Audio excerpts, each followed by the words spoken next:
Hello Dragon Wisps, welcome to today's video.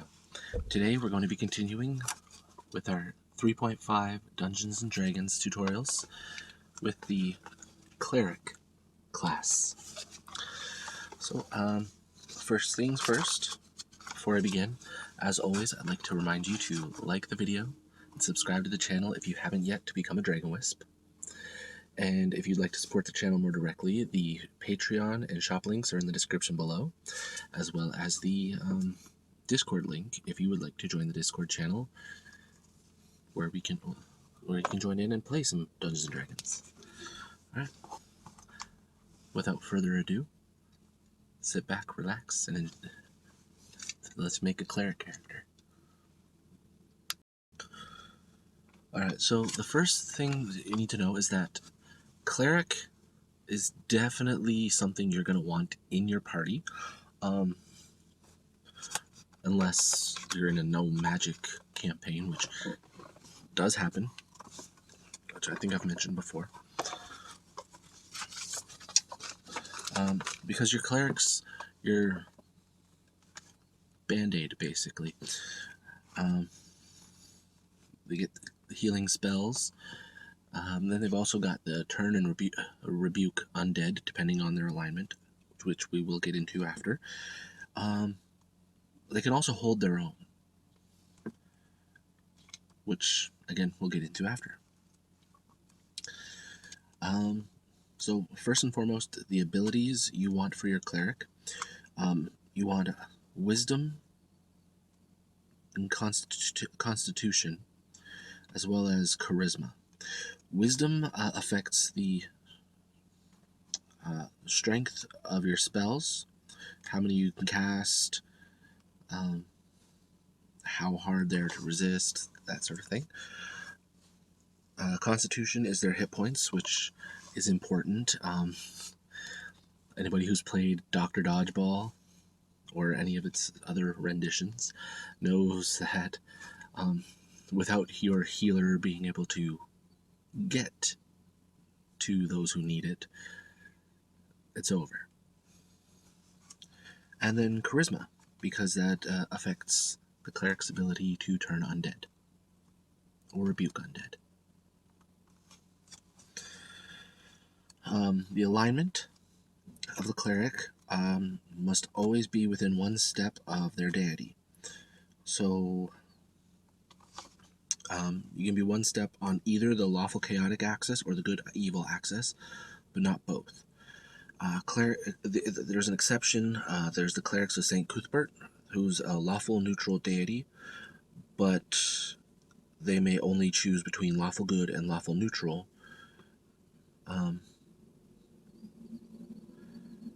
And clerics cannot be neutral unless their deity's alignment is also neutral. So if you worship a chaotic good deity, you can either be chaotic good, lawful good, chaotic evil, provided your dungeon master or your DM or GM, whatever you want to call them, allows evil characters. I personally, a player's got to really prove themselves before I'll agree to an evil character. But that's my preference, and I know a lot of DMs also have the same preference, because a lot of players, when they play an evil character, it'll be,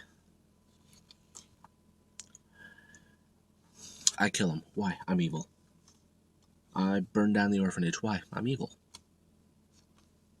It takes a good player to be able to play a real evil character. Anyway, back to the topic at hand. So the hit die is a D8. So that means when you roll your hit dice, you roll a D8 to determine how many hit points you get at level up. And as mentioned before, at first level you get maximum hit points. So 8 plus your constitution modifier at level 1. The level 1, the first level abilities for the cleric, you get a 0 to your base attack bonus, a Fortitude and Will save of +2. Your reflex stays where it is.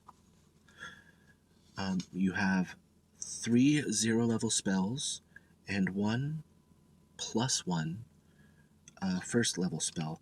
The +1 is your domain spell, which we'll get into after, because a cleric gets a domain spell based on their deity.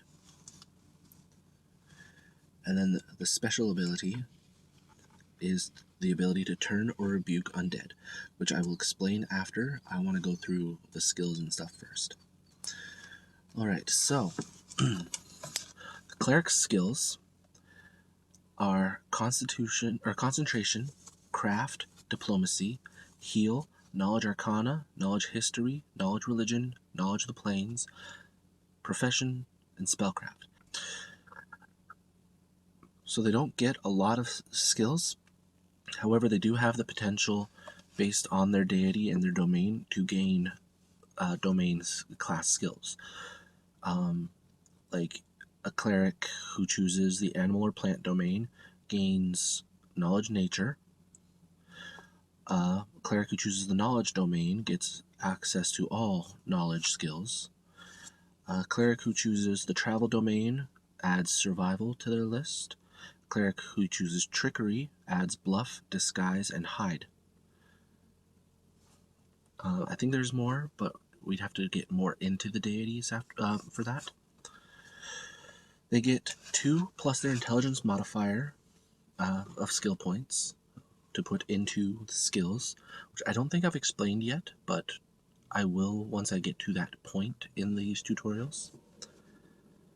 And at first level, again, they get 4 times that amount. So now let's get into the class features. So, weapon and armor proficiency on a cleric. They are proficient with all simple weapons and all types of armor. So that's light, medium, and heavy. And shields except for tower shields. And on top of that, every deity has a favored weapon, and his or her clerics consider it a point of pride to wield that weapon. The cleric who chooses War Domain gains weapon focus related to that weapon as a bonus feat. They also receive the appropriate martial weapon proficiency as a bonus feat if the weapon falls into that category. So, if you're not proficient with a weapon, you suffer a penalty when using it. That's basically what that is. Another thing we'll get more into later. The aura. A cleric of chaotic, evil, good, or lawful has a particularly powerful aura corresponding to the deity's alignment. Clerics who don't worship a specific deity but choose the chaotic, evil, good, or lawful domain also have that aura. So basically, if somebody casts Detect Good and you've got a good aura, they'll find you. And of course, they'll know where you are if they're using an ability or weapon that is particularly powerful against good. Spells. Alright, so spells cast divine, or clerics cast divine spells. It's the same with druids, paladins, and rangers. You have divine, arcane, and I think there's a third category, but I can't really remember offhand.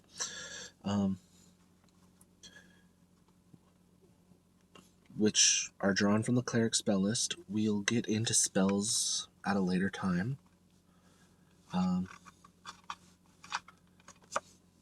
Because I think I'm going to do a video just going over all the spells in this book, which will be a long video.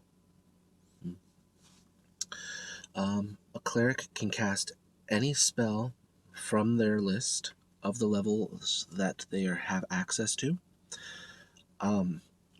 But they have to prepare them in advance, and they can't cast a spell of an opposing alignment, so good cleric can't cast an evil spell.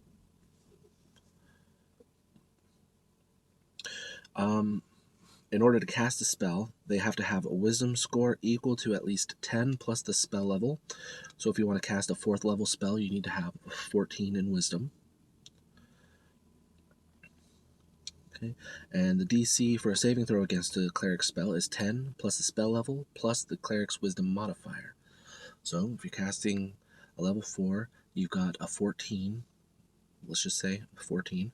So then your saving, like the saving difficulty class would be 14 plus 2, so 16, because your modifier is a +2.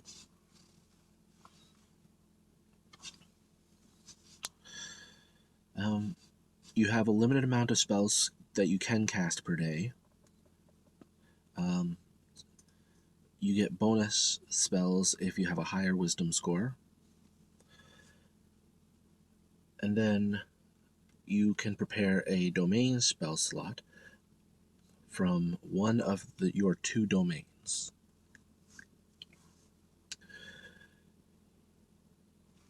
Now, you do need to prepare these spells daily, but it doesn't take long. Like, most people just, alright, we wake up, everybody prepares their spells, we're good to go.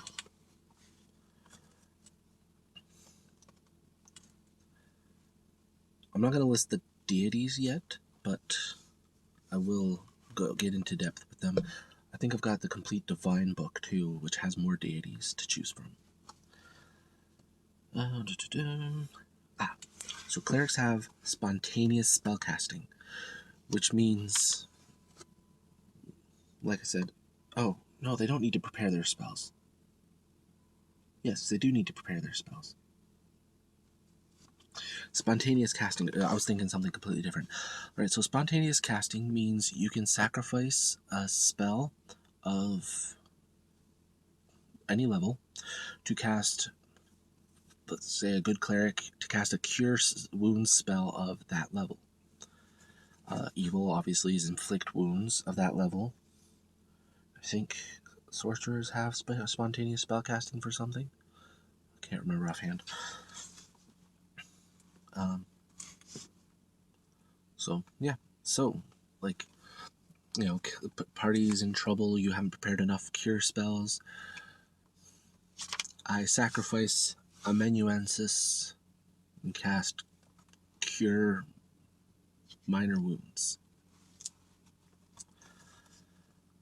So it can really help, obviously.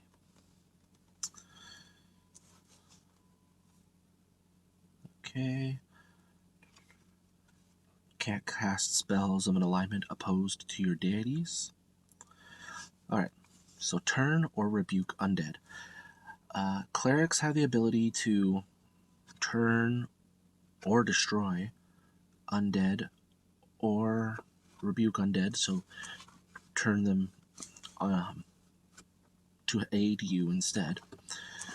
And the way you cast this,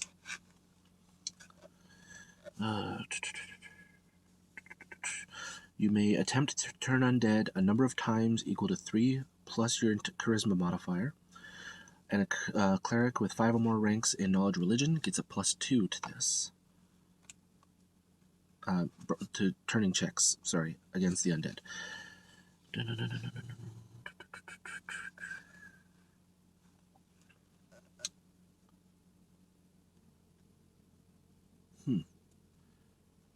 Oh, okay. To go into detail on the turn or rebuke, it's a lot further in the book, so I won't go into too many details on that. But like I said, it's the ability to either turn the undead away or even destroy them, or rebuke them so that they're fighting for you.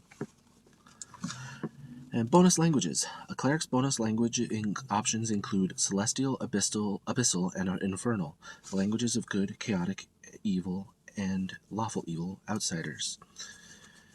Those are in addition to the bonus languages you get for your race.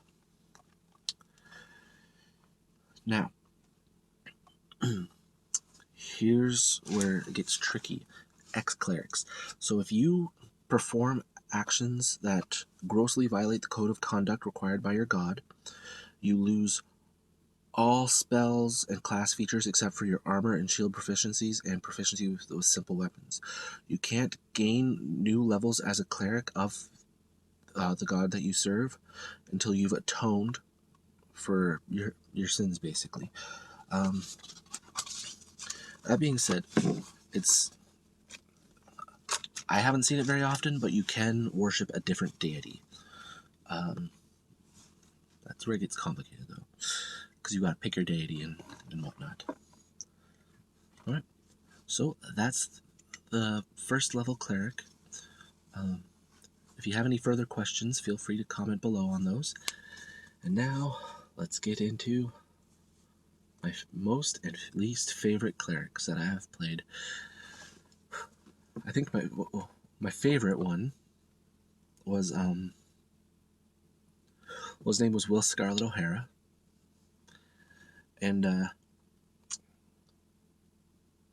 every time he would introduce himself, he would introduce himself as Will, but his full name is Will Scarlet O'Hara. We're from Georgia. Those of you who don't know what that's from Robin Hood Men in Tights. And he had an evil twin brother named the Crimson Joshua. Joshua knew that they were brothers, but Will didn't. So every time Will would introduce himself, Joshua would pipe up with, "What do you mean we're from Georgia? We're not from Georgia. Me and my family. Exactly, we're not from Georgia." And they'd exchange back and forth, and Will never understood why, but it was part of our characters.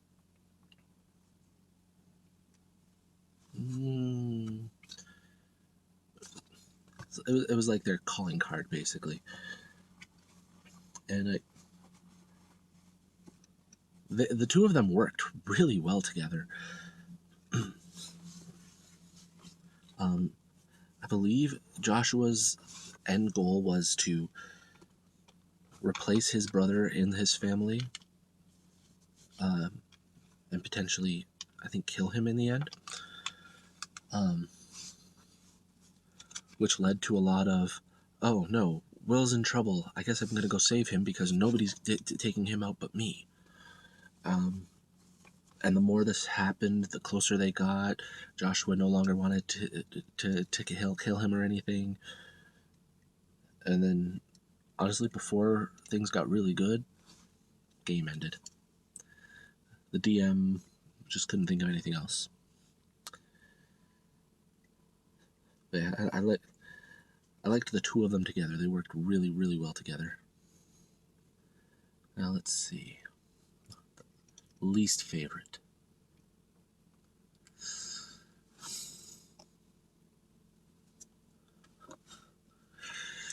I tried to make a neutral cleric once and it didn't end well. I don't even remember his name. There's really not much to tell about him. So anyway, there you have it. There is the cleric class of the 3.5 edition of Dungeons & Dragons.